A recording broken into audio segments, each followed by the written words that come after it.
and upward of 6,000 people are expected to leave India. All of these would be high net worth individuals. Why are they leaving? Let me quickly get in Krishna to talk about that. Krishna? Right, Shweta, yes, let's start with the basics. This is a wealth migration report that has come out. And according to that report, for the year 2023, 6,500 HNIs or high net worth individuals from India are set to move out of India. That's what the report says. And where are they moving to? Dubai and Singapore are the preferred destinations as far as Indian HNIs are concerned. Now, let's put that into perspective. That's as far as the year 2023 is concerned. In the year 2023, 6,500 HNIs. Who are HNIs? Anybody with wealth of $1 million or more. That's who is considered as an HNI, $1 million or more.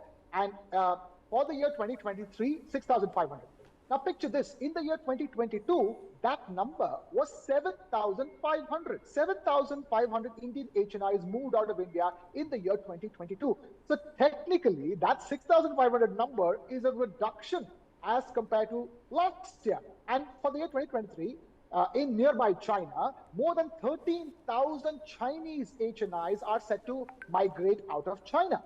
Now compared to that, India is just about half of that.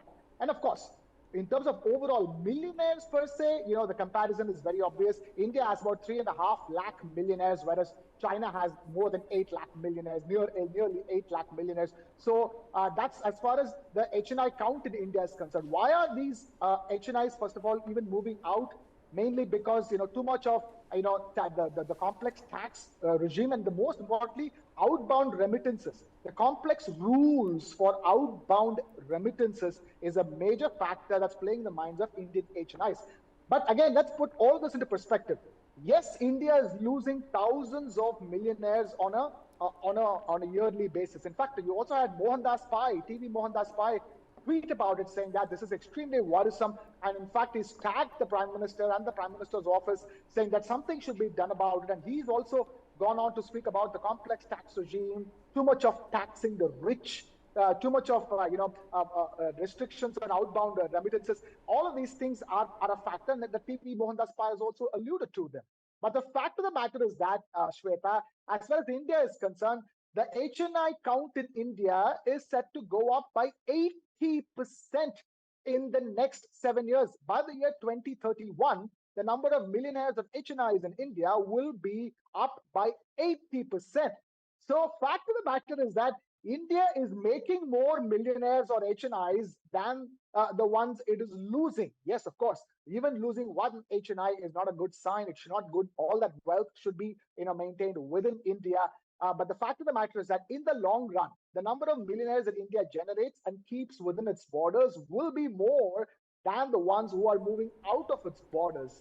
So that's the moral of the story here, Shweta. Let's not, go on this 6,500 number. Yes, 6,500 HNIs are moving out of India, but that number is 1,000 less than last year.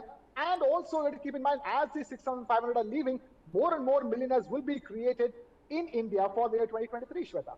Okay, Krishna seemed to have found some positive there in that news. The number is slightly lower. I just want to ask Krishna. Krishna, I haven't read the report, but you seem to have read it in great depth, and thanks for your insights early this morning. But I want to understand, apart from the taxation, is some other reason cited in the report? Does it seem to be perhaps a case of better job opportunities, better quality of life, better ease of doing business? Are these anywhere mentioned in the report that you've read? Right. The fact of the matter is that, Karthik, all the questions get answered when you look at what is the preferred destination for Indian HNIs. Where are they going? Which is what prompted the question. You're going to Dubai or you're going to Singapore. Obviously, what you associate with that is better infrastructure, better quality of life, and I can't say better weather really in the case of Dubai. But yeah, overall quality of life with everything still being air conditioned from your basements to your walkways, I think it definitely seems to be better quality of life as well. Karthik, the only thing I'd like to focus on is the fact that we're talking about HNIs. Yeah. What will be the, see, for average middle class, upper middle class, when they go to another country like a Singapore or Dubai, it's all about quality of living, quality of public transport, quality of houses that you get, quality of free time that you get away from all the hassles that you'd have to go through to get to work and come back on a daily basis. Yes, all of those factors matter. But in this case, Karthik, my only concern is it's the HNIs. Why do millionaires move out of India?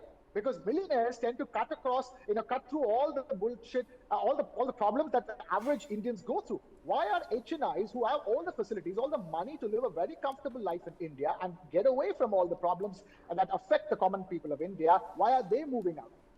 And that has to be, pinpointed down to how much they get taxed. It happens in the US as well, Karthik. If you see, the co-founder of Facebook, moved out of the US to Singapore, saying that the US taxes its millionaires too much. And the same problem seems to be happening with a country like India, with the with increased focus on taxing the estates of the rich, or bringing about taxation for the rich. The consciousness regarding that probably is what is striking fear in the hearts of some HNIs. If we go towards a future where the Indian government too decides to bring about a legislation to tax the rich more, to tax the rich's estates more, the money that was handed out to them generationally, then that is a fear, Karthik, I think, that is pushing some HNIs to move out of the country.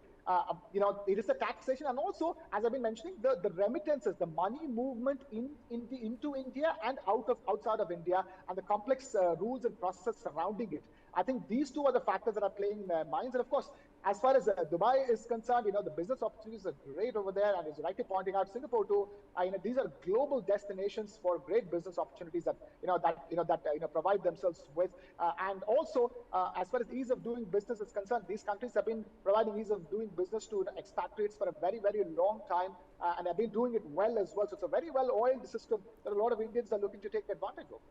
Yeah. HNIs specifically speaking. So I think to answer Krishna's question on why HNIs, I think one word answer, because those guys can afford to. They can I think the four of us here, including Krishna remotely, are. This also goes on to talk about, I mean, if brain drain was a problem, so is the drainage and outflow of flight millionaires of capital, and billionaires. Flight Any of flight of knowledge, capital, flight exactly. of HNIs, It's a loss. India, it's a loss to India, and perhaps on what you said, Karthik, better lifestyle, better infrastructure, more opportunities. While I may not agree on the taxation bit, because we're a socialist capitalist country, we believe in taxing the richest, but on all these other aspects, if you could tap into that, you could make it better. Perhaps you'd be able to hold back all that outflow of capital and all those outflow I mean, to wealth. speak in India's defense, we are building infrastructure like never before. I think our roads are good, and overall we are we are on track with all our infrastructure goals. But density of population on those roads, getting stuck in traffic jams, all that impacts the rich or the HNIs or the middle class or the poor alike. I think Krishna wants to come in at this point. Right. The only point I'd like to add here is that we talk about India and India losing its wealthy. The US loses its wealthy.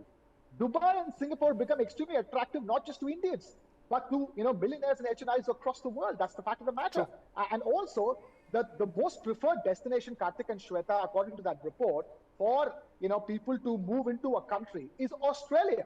Because Australia is relaxing its rules to allow people, to allow HNIs to migrate to Australia, because worldwide the most famous choice, the preferred choice of HNIs for a country to move into is neither Dubai nor Singapore. Beating them is Australia. Australia is on top. So there is something about countries with very small population who need who need both capital and manpower to keep developing themselves and to keep sustaining themselves, and we see that happening. So India and Indian millionaires are just contributing to that process, so to speak. Dubai and Singapore are not attractive only for Indians; they're attractive for so many HNIs from a lot of developed countries as well. Being my humble submission. Okay, and let's also quickly get in the man who spent so many years living in Singapore, right here with us, Amit. I am not an HNI, but I can tell you in Singapore, there's a golf course around every next bend. And anybody can afford to play golf in Singapore, which is not the case in India. Okay. So is that the only attraction to you? That is one big one. But I believe one point that could be true for Indians, at least if they are going only to Dubai and Singapore. High net worth individuals can run their business 4.5 hours away and 2.5 hours away, easily sitting in those places, enjoying the work-life balance those countries and cities offer, and still have their businesses and works happening in India. Making regular trips to India isn't such a big deal if they are in these two places. If they are in Australia, it's much longer. If they are in, of course, Europe, much longer. Right. So that could be one of the reasons for these people. Okay, and of course, Amit keeps talking about the work-life balance that he enjoyed in Singapore. So that, of course, being a major attraction for a lot of people. Are you enjoying it here in India, Amit? Very much, very much. Okay.